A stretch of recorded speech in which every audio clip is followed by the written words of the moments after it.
Hello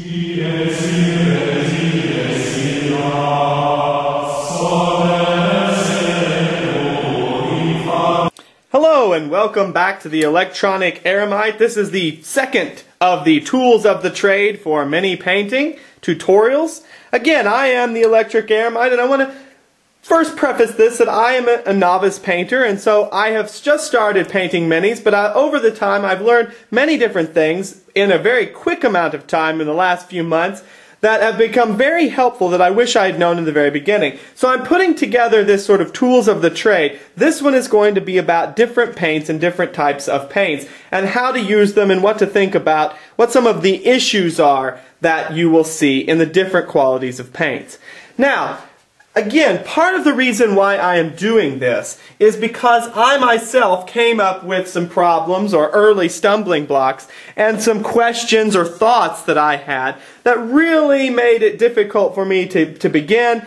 Although I am very proud of my early work, it would have been better if I had known some of these things. So today I'm going to talk about paint, and I think the big issue with paint is that there's not maybe a one good answer or a one easy answer, and there's a lot of debate on forums or on many painting guides exactly what type of paint to use and are different paints worth the money. The very first thing I'd like to talk about is the sort of key paint, and that would be primers. This is what you're going to put on your minis. Let me grab a mini for you. This is a mini that's been spray painted with a white primer. This is a mini that has been spray painted with a black primer. There are different philosophies on which is better. I'm trying this out. I think it's going to just give you a different sort of feeling. It's going to give you a different sort of atmosphere. One is a bit more gritty and realistic. The other is a bit more popping colors, a bit more vibrant. So that doesn't really matter, and I think that is a matter of personal preference. Now, I said those were spray painted, and I'd like to show you. I used for my black spray painted minis the P3 Formula Privateer Black Primer Spray Paint. For my white ones, I used the exact same brand, again, the P3 White Primer for my white mini here. Now, there's a problem with spray paint primers, and that is that when you're working on a mini, that's great if you want to do several of them, a lot of them, particularly when you're doing this in the nice warm summer months, where you can go out. Usually it needs to be warmer than about 70 degrees. Then you can use your spray paint very easily. You can go outside where there's nice ventilation, where you're not worried about breathing in the spray paint. And you can use a box, put them in a box, spray paint several.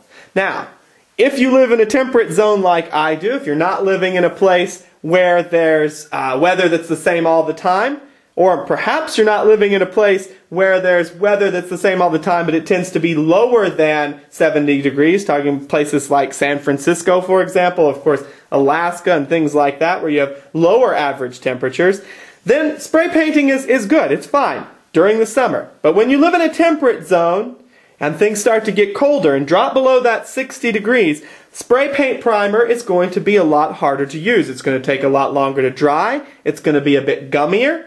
If there's a lot of humidity, then the spray paint primer will be very gummy. Again, it's going to take a lot longer to dry. You're not going to get the even results. Now, this one came out pretty well because it was a nice day. So you can see it's fairly even.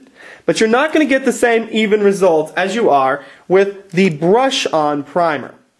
Brush-on primer. These are Reaper Series, Master Series paints, Core Colors brush-on primers. Now, these work just like any other sort of paint. You just paint them on as a base coat of one color. Now, obviously, you do still need to clean your minis before working on them. And they work pretty well, and you can do these in any sort of environment and typically in any sort of humidity or heat. You don't need the ventilation. You don't need, I actually bought myself a spray paint mask because this stuff will get all over the place. It does not come out like a stream. It comes out like a fog. and you can smell it. You can smell the stuff that, the propellant that is in it, when the propellant's actually what is not good for you particularly.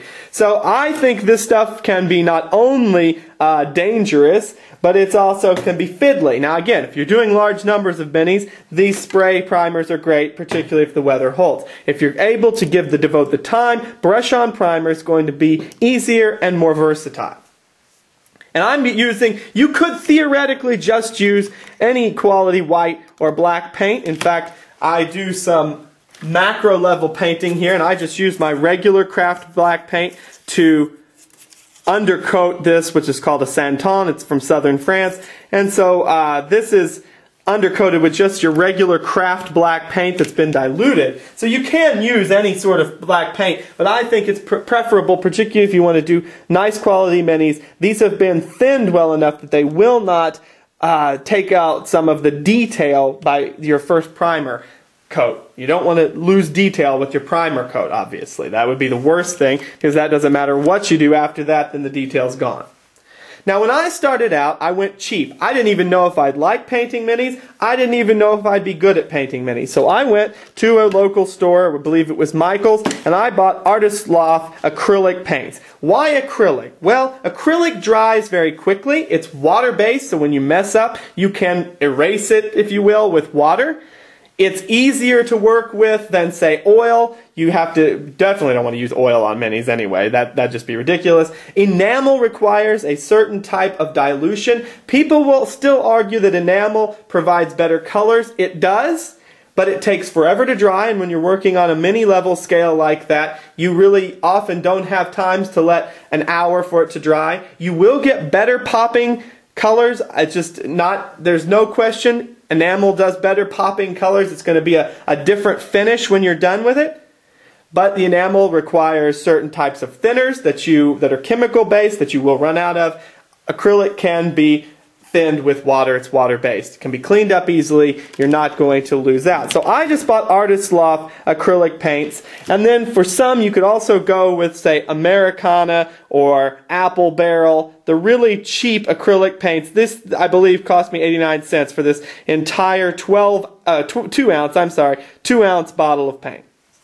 Now, that's great if you're starting out. I believe this whole tub of smaller paints which came with all sorts of colors, dark green, dark red, lighter red, kind of an orange, yellows, and all that sort of stuff, several types of browns, for like $9. These are a little higher quality than your Americana paints, but they are not particularly high quality.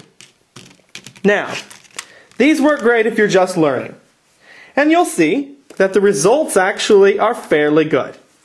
Here's an early mini I painted. Oop, if we can get it. You can see the base has a little bit of striation there. You can tell there's brush strokes on that base. You can look at his back, for example, and you can see that there's some brush strokes here on the back. You can tell. Makes it look like a nice leather or maybe felt coat here. Doesn't turn out poorly per se. But it is definitely harder to get that uniform brush stroke. And that has to do with maybe learning, put him down there, learning different types of dilution techniques. This guy I used only water to dilute, and I'll talk about the chemicals that can help you in a different series. Here was my very first mini that I ever did. You can see you can tell the brush strokes in her skirt here, brush strokes in the ground here. Now, that's all fine and good. The problem with craft minis, you're going to need more base coats, and this is where I got maybe too lazy, or I didn't know what I was doing, and so I didn't do enough base coats to make sure those brush strokes were even, so it didn't come out with those striations or different kind of modeling, if you will. You're going to need more undercoats. It's going to take more time. Why? Because the density of the pigments in these paints are lower than you would get in what we would consider designated mini style quality paints. And so, it's just going to take longer. You're going to have to dilute them better. You're going to have to find a way to dilute them that is perfect. It's going to be more of a learning curve in the sense that you are going to get those brush strokes. You need some way to compensate for the fact that the pigment density is problematic. So instead, now again, these are cheap. Good for learning. Very easy. See if you like this. This is going to come, and the color quality too. You can see these actually are fairly good, and you know they pop. I mean, that's a nice brown. She's definitely got a nice sort of green and blue. The blue I think is actually very pretty from that craft paint, but you know it's not maybe the same sort of popping quality paint. Now, let's say you switch to, and if you saw my first one, you saw that I actually really like the Reaper. These are the HD Master Series paint. These have a nice, they're almost already pre-diluted in a sense, in that they come out very buttery. They come out very smoothly right out of these little 1/2 ounce bottles. So I think that's really nice. You don't technically have to dilute them at all, although you're going to get more bang for your buck if you dilute them, and it's not going to decrease the quality. The pigment density is very high in these paints, so you're going to get, even with diluting them just a little bit, just if you do 1 drop to 1 drop, you're still going to get a very high density color. It's going to take fewer base coats, and it's going to make your paints last a bit longer, go a bit farther. So now, what is the difference? You know, how do these things look? Well, you can see I didn't really radically change my technique, and some of this is still using the craft paint, but look at this. Look at the uniform, non-modeled nature of the base here. Look at how the red pops. The red is the high density paint. Look at the blue for his pants. Pops, just pops. And you can see there's no modeling in his coat. There's no brush strokes shown in his coat. And it just was plain easier to paint. It was just plain easier to paint. You took 1 or 2 brush strokes and you pretty much got the base coat down. Look at my doctor here. The base coat on his coat, no modeling like in my, let's compare. Different colors a little bit. But look, you can see the brush strokes, you can see the brush strokes, no brush strokes, no brush strokes. Just a whole difference in the quality. Look at the green, comparatively speaking, no brush strokes. Now I have used a wash on both of these models, both of these minis here, so it's a little bit, some of the difference in colors actually comes from the wash that I've used. But it's just night and day, so it goes on a lot easier. Like I said though, if you're just starting this, I think the craft paints are a good way to go. They're cheap, so if you don't want to spend $35, $50 on a whole bunch, because you need a range of paints. You need a whole lot of different colors so that you can do different things. Blending, so that you can do different colors by mixing blue and red together to make a nice purple. Things like that, where you're definitely going to want to have a range of colors. So having a cheaper range of colors to begin with, just to see if you like it, that's a good deal. Then you can upgrade to the higher density quality paints. Now, for doing different things, you're going to want different types of paints. You know, Reaper has a core series and a high density series. That's something I'll let you research on your own, whether you think it's worth getting both, whether you think it's worth only getting one. If you're going to get a Reaper series paint, I will show you the series that I got. I think it's a good all-purpose beginner mini paint set, and that would be the color set 1 of Reaper's HD.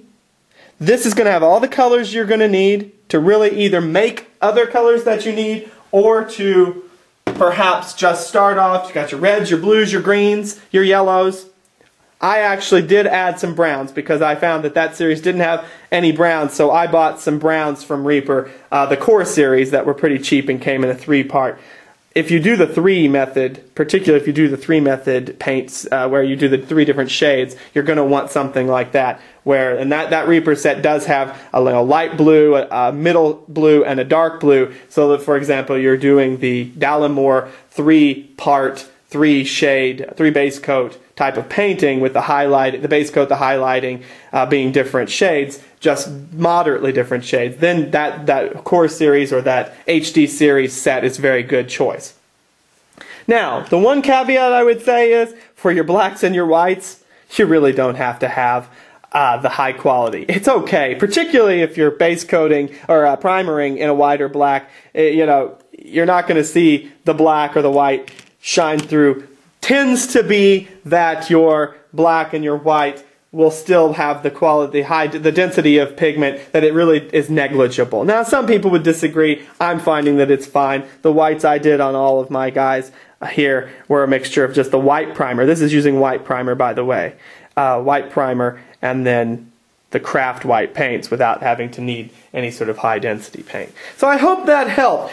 For my part is, if you know you're good at painting and you're starting out with this, go ahead and grab the HD. It'll save you money in the long run. Although these are half-ounce bottles, you will have to use a whole lot more of the craft paints to keep them going, to base coat them. So in a sense, this little tube of, which is fourth of 0.4 fluid ounces, so comparable, not exactly, but comparable, I guess, to these little bottles. You're still going to have to squeeze out a lot more. First of all, you don't have any sort of flow control with these. It's just a top and it just splurts out. So you're not going to get a little drop like you can with those dropper tops. So, you're going to use a lot more of this than you are going to use of this, and this is going to go a lot further even with a small amount.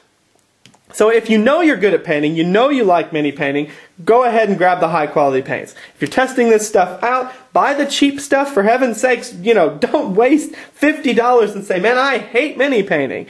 Now, as far as gold and silver are concerned, the metallics, I have not yet upgraded. I'm using some higher quality craft paints from Martha Stewart that she uses actually quite a bit of higher quality pigment in there. They're not perfect, they're not what I want to keep doing, but I have a bunch of it, and I did spend a little extra when I was first starting out on these. So eventually I will upgrade your, even if you're starting, go ahead and pony up for the higher quality metallic paints. You're just going to be a whole lot happier with a Reaper style metallic paint that you can control better, that really has a nice metal glow to it, nice metal sheen, than these craft paints, which are really made for just like if you're making a card or whatever. That's not going to be the best quality metallic paints. I'm still cheap, and I want to use those things up first before ponying up for the really high quality stuff. So I hope that helped. This was a tutorial on the different types of paints available and giving you something to think about as you're starting out on your painting of your minis and starting out on this kind of neat, fun hobby. So hopefully that helped, and I'm always glad. This is the Electronic Eremite signing off.